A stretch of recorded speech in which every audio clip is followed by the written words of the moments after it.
Hello दोस्तों, मैं फिर से आ चुका हूँ ओथलेस प्रोफेशनल धागो त्यौहार के एक और नए एपिसोड के साथ। इस एपिसोड की शुरुआत में हम लोग देख पाते हैं दीपा हीरोइन से सीखे इलम का सीन, जहाँ पर कोई अनाउंस कर कहने लगा, दीपा हीरोइन सीक्रेट इलम की जितने भी रूल है उन्हें आप इंट्रोडक्शन करना कंप्लीट हो चुका है। आप 3 सेकंड के अंदर ये दीपा हीरोइन शुरू होने वाला है। और उसी वक्त हम लोग देख पाते एमसी जमीन पर लैंड कर जाते और कोई कहने लगा 3। और फिर अगली पल एमसी अपने सामने लाइट को देखकर बहुत ज्यादा शौक हो जाते और कोई चिल्ला कर कहने लगा तू। और फिर एमसी उस लाइट की तरफ देखते हुए अपने मन में कहने लगा ये चीज अब शुरू हो रहा है। और कोई जोर से चिल्ला कर कहने लगा 1।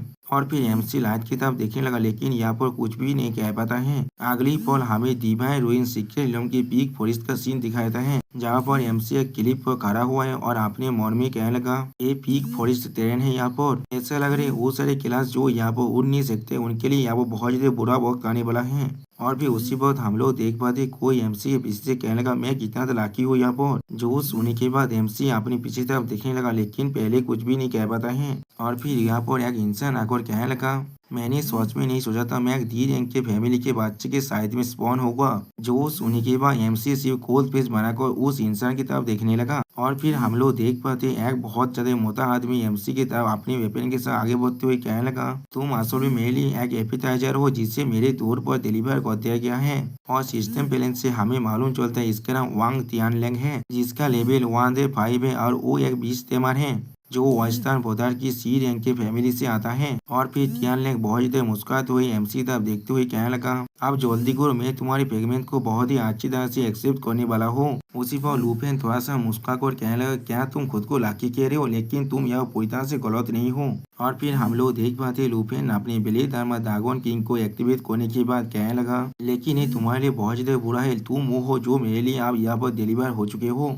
जो सुनने के बाद तियानलेंग बहुत ज्यादा गुस्सा कर कहने लगा मैं डिवाइन रूइन सीक्रेट इलम के अंदर दूसरी बार पार्टिसिपेट कर रहा हूँ। और फिर तियानलेंग अपना एक स्पेशल स्किल लॉर्ड ऑफ पार्गेटरी को इस्तेमाल करते हुए कहने लगा ये कोई ऐसा प्लेस नहीं है जो वह तुम्हारे जैसे सामना एरोगेंट बिहेव कर सकता है। और सिस्टम प्लेन से हमें मालूम चलता है लॉर्ड ऑफ पार्गेटरी की मदद से जो तियानलिंग के पास जो स्किल है वो बहुत ज्यादा बढ़ जाएगा और उसका आर्मर की जो पावर है वो भी पहले से बहुत ज्यादा ताकतवर बन जाएगा, बिल्कुल एक लेवल 110 के प्लेयर के जैसा। जो चीज को देखने के बाद लुफेन थोड़ा सा मुस्कुरा कर तियानलेंग से कहने लगा तो भी तुम्हारा ब्लेड एक आर्मर है जो अपने फॉर्म को भी चेंज कर सकता है। और यहाँ पर मैं सोच रहा तुम्हारे पास किसी तरह की स्किल है जिसके वजह से तुम इस सीक्रेट रिलम के अंदर अपने वेपन को इस्तेमाल कर सकते हो। उसी पर लुफेन अपने मन में कहने लगा तुम इस सीक्रेट रिलम पर दूसरी बार पार्टिसिपेट करो, ये चीज कितना इंटरेस्टिंग है मेरे लिए। और फिर हम लोग देख पाते तियानलेंग एमसी को अटैक करते हुए कहने लगा आप मेरे फीस्ट के पावर को टेस्ट कर देखो जो आप 12,000 स्ट्रेंथ के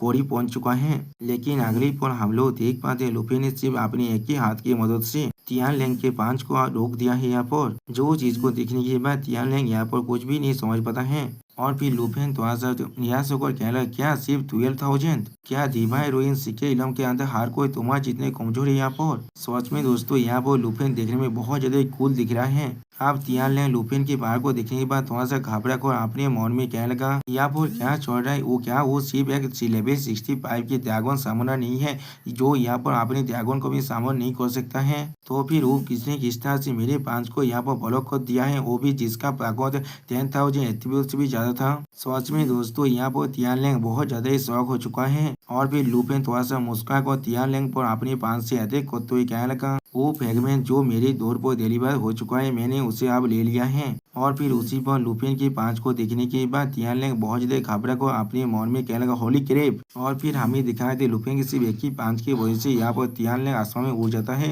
और फिर लुफेन कहने लगा मैं इसे ग्लेडली एक्सेप्ट करता हूँ। और फिर हमें दिखाए थे लुफेन की सिर्फ एक ही पांच की वजह से तियानलेंग के पास जो पार्गोतेरी आर्मर था वो भी अब पूरी तरह से डिस्ट्रॉय हो चुका है। सिर्फ इतना ही नहीं लुफेन की सिर्फ एक ही पांच के मदद से तियानलेंग बहुत सारे पहाड़ के साथ धोखाने के बाद नीचे गिरने लगा। अगली बार हम लोग देख पाते तियानलेंग अपने मुंह से खून खांसते हुए अपने खुद से कहने लगा क्या मैं अभी भी जिंदा हूँ यहाँ पर। लेकिन उसी पर लुफेन उसके पाँव को अपनी बिली धर्मा शिकल के मदद से पकड़ते हुए कहने लगा हाँ जरूर। अब लुफेन की आवाज को सुनने के बाद तियानलेंग बहुत ज्यादा शौक हो जाता है लेकिन कुछ भी नहीं समझ पाता है। और फिर लुफेन तियानलेंग को अपनी चैन की मदद से पकड़ने के बाद कहने लगा क्या तुम यहाँ पर सरप्राइज हो चुके हो जो मैं तुम्हें चिंता ही नहीं दे रहा हूँ सिर्फ इसलिए। और सिस्टम प्लान से हमें पता चलता है लुपेन ने यहाँ पर पहले थर्मस काइट को इस्तेमाल किया है। अब लुपेन की इस तरह की पावर को देखने के बाद तियालेंग अपने मुंह से खून खांसते हुए अपने मन में कहने लगा, उसने सिर्फ अपनी एक ही पांच की मौज में लॉर्ड और पार्वती आर्मर को भी डिस्ट्रॉय कर दिया है। क्या इसका मतलब उसका जो स्टेट है वो 10,000 से भी ज्यादा हायर है?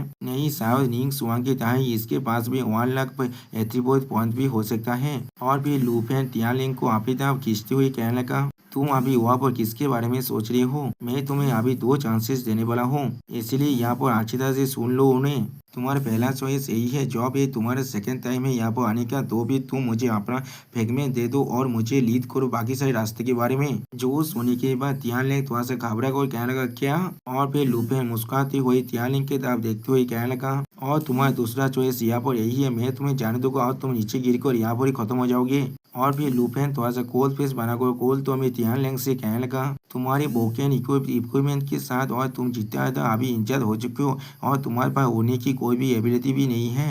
अगर तुम इस बॉटमलेस एबिस में गिर जाती हो, उसी वक्त हम लोग देख पाते हैं लुपेन ने अपने हाथ को यहाँ पर छोड़ दिया है, जिसे देखने के बाद तियानलिंग बहुत ज्यादा घबरा कर जोर से चिल्लाकर कहने लगा, नहीं नहीं, मैं तुमसे बैक कर रहा हूँ, प्लीज मेरी जिंदगी को छोड़ दो यहाँ पर। और फिर तियानलिंग बहुत ज्यादा घबरा कर कहने लगा, 1 मैं सच में नंबर 1 को चूज कर रहा हूँ, मैं तुम्हें अपना फ्रेगमेंट को देने वाला हूँ और फिर रास्ता को लीड करने वाला हूँ। जो सोने के बाद लुपेन उसे उस क्लिप के ऊपर खींचते हुए कहने लगा, ये चीज थोड़ा सा भी बुरा नहीं है, तुम्हें अच्छी तरह से मालूम है तुम्हारे लिए अच्छा क्या है। और फिर अगली पर हम लोग देख पाते लुपेन से अपनी एक ही तान की वजह से तियानलिंग को उस क्लिप के ऊपर खींच लिया है। और फिर लुपेन स्टेज फेस बनाकर तियानलिंग से कहने लगा, तुम्हें अच्छी तरह से मालूम है अगर तुम यहाँ से भागने की कोशिश भी किया तो भी तुम्हारे साथ क्या होने वाला है। उसी वक्त हम लोग देख पाते तियानलिंग फिर से कांसने लगा यहाँ पर। और फिर तियानलिंग घबरा कर लुपेन से कहने लगा, मुझे अच्छी तरह से मालूम है मैं यहाँ से भागने की कोशिश बिल्कुल भी नहीं करने वाला हूँ। और फिर तियानलिंग लुपेन को अपना की फ्रेगमेंट देते हुए कहने लगा,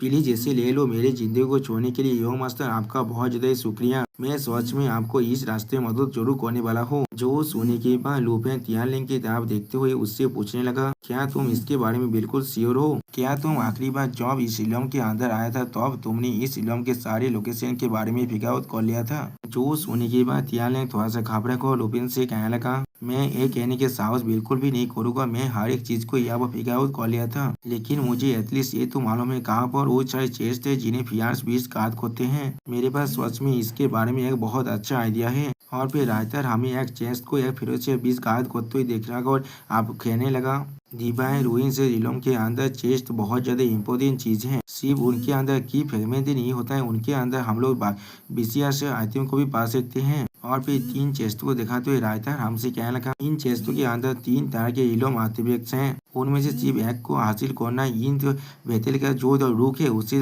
चेंज करने के लिए काफी है। और फिर राइटर हमें एक तालिस्मान को दिखाते हुए कहने लगा, उनमें से पहले चीज को इलम तालिस्मान कहा जाता है, वो एक कंज्यूमेबल आइटम है जिसे इस इलम के अंदर इस्तेमाल किया जा सकता है। अगर तुम डिवाइन रूइन सीक्रेट के अंदर मारा जाते हो तो भी तुम इसके मदद से खुद को ऑटोमेटिकली रिवाइव कर सकते हो, यानी दोस्तों एक लाइफ सेविंग आर्टिफैक्ट है। और फिर एक स्टैम्प को दिखाते हुए राइटर कहने लगा, और दूसरा चीज फॉरबिडन मैजिक स्टोन सील है यहाँ पर, जिसे जब इस्तेमाल किया जाता है तो अब वो एक ऐसा फील्ड बनाते हैं जहाँ पर कोई भी अपने स्किल को कास्ट नहीं कर सकता है, हर किसी को सिर्फ अपनी रॉ ताकत को भी इस्तेमाल करना पड़ता है।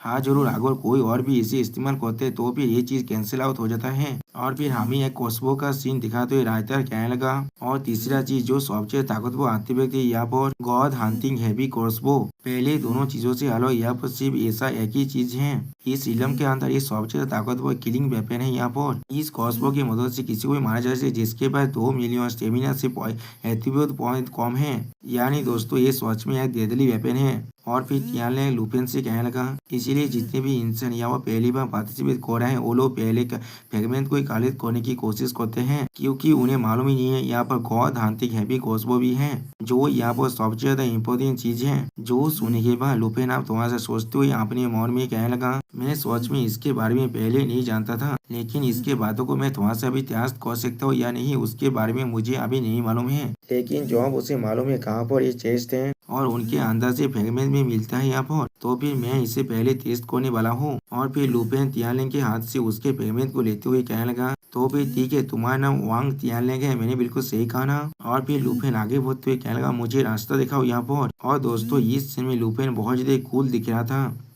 अब जो चीज को सुनने के बाद तियान ने बहुत ज्यादा खुश होकर कहने लगा, यो मास्टर आपका बहुत ज्यादा शुक्रिया, मुझ पर यकीन कीजिए, मैं आपको जरूर स्पिरिट क्विंचिंग लिक्विड पाने में मदद करूंगा। और फिर अगली पल एक फेरोशियस बिस्ट के साथ लुपिन की फाइट को देखा तो ये राइटर हमसे कहने लगा, वांग तियांग ने लुपिन को एक बहुत बड़े रास्ते पर ले गया था जहाँ पर लुपिन ने बहुत से फेरोशियस बिस्टों के खिलाफ फाइट किया था जो लोग चेस्टों को घायल कर रहा था। हाँ जरूर, उनमें से कोई भी लुपिन के मैच नहीं था यहाँ पर। उसी बात हम लोग देख पाते जो चीज को देखने के बाद तियान ने बहुत ज्यादा शौक हो चुका है। अगली पर हम लोग देख पाते लुपिन एक टेलिस्मैन को लेने के बाद राइटर हमसे कहने लगा, जैसा तियान लेंग ने कहा था इस इलम के अंदर लुपिन को अब उसका पहला आर्टिफैक्ट मिल चुका है। उसी वक्त सिस्टम प्लेन से हमें मालूम चलता है ये तालिस्मान का नाम डिवाइन रूइन सीक्रेट इलम तालिस्मान है जो एक लेजेंडरी क्वालिटी का है और एक कंज्यूमेबल आइटम है यहाँ पर। लेकिन अगली बार शायद में कुछ नोटिस करने के बाद लुपिन अपने मन में कहने लगा, लेकिन जॉब में तियानलिंग पर यकीन करने लगा था। उसी वक्त हम लोग देख पाते तियानलिंग किताब देखते हुए लुपिन अपने मन में कहने लगा, उसका बिहेवियर बहुत ज्यादा गलत लगने लगा है, मुझे ऐसा लग रहा है मैंने अपने गात को डाउन कर बहुत ज्यादा भूल किया है यहाँ पर। और फिर उसी वक्त हम लोग देख पाते तियानलिंग उस चेस्ट के अंदर और कुछ ढूंढने की कोशिश करने लगा और लुपिन इस चीज को देख रहा था लेकिन कुछ भी नहीं कह पाता है। और दोस्तों इसी सीन के साथ ये एपिसोड यहाँ पर ही खत्म होता है। प्लीज सब्सक्राइब माय चैनल और like and share this video. Okay bye bye, सावनारा।